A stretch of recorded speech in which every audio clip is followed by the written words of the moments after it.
घरच्या घरीच अशा प्रकारे टोमॅटोची रोपे ही तयार करणे सोपे आहे। तर त्यासाठी जेव्हा आपण बाजारातून टोमॅटो आणतो तेव्हा त्याच्यातील एखादे मोठ्या आकाराचे चांगले पिकलेले असे टोमॅटो घ्यायचे आणि त्याच्यातील जे बी आहे ते एखाद्या जाळीदार भांड्यामध्ये हे काढून घ्यायचे। बी काढल्यानंतर ते 2 दिवस उन्हामध्ये अशा प्रकारे सुकवून घ्यायचे, जेणेकरून हे बी लवकर उगवण्यासाठी ही मदत होईल।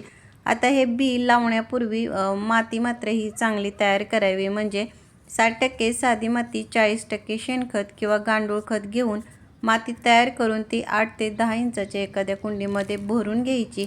बी पेरण्यापूर्वी माती ही ओली करून घ्यायची आणि बी वरून टाकल्यानंतर थोडी हलक्या हाताने हे पाणी शिंपडावे, म्हणजे बी हे लवकर उगवण्यासाठी ही मदत होईल।